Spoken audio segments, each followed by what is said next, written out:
राष्ट्र सर्वप्रथम, राष्ट्र सर्वप्रथम, राष्ट्र सर्वप्रथम, राष्ट्र सर्वप्रथम। भारत की राष्ट्रपति द्रौपदी मुर्मू ने आज भोपाल मध्य प्रदेश में उन्मेषा अंतर्राष्ट्रीय साहित्य महोत्सव और उत्कर्ष लोक और जनजातीय प्रदर्शन कला महोत्सव का उद्घाटन किया। इस अवसर पर उन्होंने कहा कि मुझे विश्वास है कि आप सब आजादी का अमृत महोत्सव से जुड़े साहित्य तथा कला के इन उत्सवों में अपनी प्रतिभागिता से उत्साहित हैं। आप सबको बधाई। उन्होंने कहा कि इन सभी आयामों पर निरंतर ध्यान बनाए रखने से एक मजबूत सांस्कृतिक पारिस्थितिक तंत्र का निर्माण संभव है। उन्मेष और उत्कर्ष इन दोनों उत्सवों के शुभारंभ में उपस्थित सभी साहित्यकार एवं कलाकार भाइयों और बहनों सभी को मेरा नमस्कार। साहित्य एवं कला की विभिन्न धाराओं के इस महासंगम में आप सबके साथ अवगाहन करते हुए मुझे आत्मिक प्रसन्नता हो रही है। मुझे विश्वास है कि आप सब आजादी का अमृत महोत्सव से जुड़े साहित्य तथा कला के इन उत्सवों में अपनी प्रतिभागिता से उत्साहित है। मैं आप सबको बहुत बहुत बधाई देती हूँ। आज से शुरू होने वाले दोनों उत्सवों के आयोजन के लिए मैं केंद्रीय संस्कृति मंत्रालय, साहित्य अकादमी तथा संगीत नाटक अकादमी के ऑर्गेनाइजर्स को सराहना करती हूँ। केंद्रीय संस्कृति मंत्रालय द्वारा हमारी संस्कृति के विभिन्न आयामों में नई ऊर्जा का संचार करने के लिए अनेक प्रयास किए जा रहे हैं।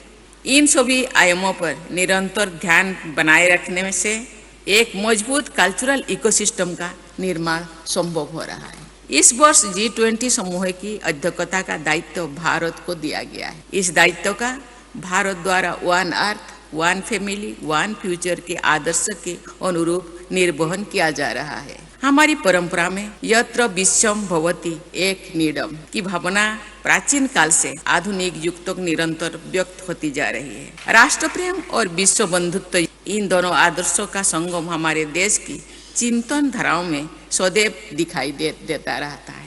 साहित्यकार का सत्य इतिहासकार के साथ तथ्य से अधिक प्रामाणिक होता है। मानवता का वास्तविक इतिहास विश्व के महान साहित्यों में ही मिलता है। साहित्य ने मानवता को आईना भी दिखाता है और बचाया भी है और आगे भी बढ़ाया है। साहित्य और कला ने संवेदनशीलता और करुणा को बनाए रखा है, यानी मनुष्य की मनुष्यता को बचाए रखा है। मानवता के संरक्षण के इस परम पुनीत अभियान में प्रतिभागी होने के नाते आप सभी साहित्यकार और कलाकार सम्मान के बहुत बहुत अधिकार है। आपको बहुत धन्यवाद देती हूँ।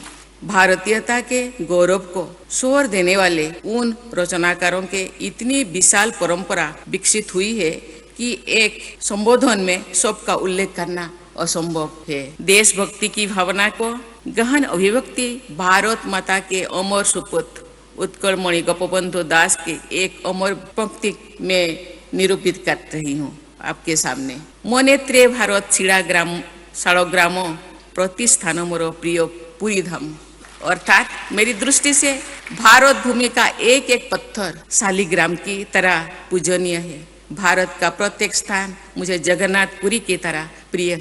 नव नव उन्मेष से युक्त प्रतिभाएं भारत को समग्र विकास के उत्कृष्ट तक ले जाए, इसी मंगल कामना के साथ मैं आप सबके आनंद एवं भविष्य हेतु अनंत शुभेच्छा व्यक्त करती हूँ। धन्यवाद। जय हिंद, जय भारत। भारत अत्यंत प्राचीन और महान राष्ट्र, हजारों साल पुराना तो ज्ञात इतिहास है हमारा। दुनिया के विकसित देशों में जब सभ्यता के सूर्य का उदय नहीं हुआ था, तब हमारे देश में वेदों की ऋचाएं रच दी गई थी। ये वो धरती है जिसने हजारों साल पहले कहा एकम सद विप्रा बहुधा वदंती। ये वो धरती है जिसने सारे विश्व को संदेश दिया अयम निजम पराबेत्ति गणना लघु चेत साम उदार चरिता नाम तू वसुदैव कुटुंबकम। ये मेरा है, ये तेरा है। ये सोच छोटे मन वालों का होता है। जो विशाल हृदय के होते हैं वो तो कहते हैं सारी दुनिया ही एक परिवार है। ये वो धरती है जिसके गांव का बच्चा बच्चा इस मंत्र का उद्घोष करता है प्राणियों में सद्भावना हो और विश्व का कल्याण हो। ये वो धरती है जिसके ऋषियों ने सर्वे भवन्तु सुखिनः, सर्वे सन्तु निरामया, सर्वे भद्राणि पश्यन्तु, मां कश्चित् दुर्भाग भवेत् का मंत्र दिया।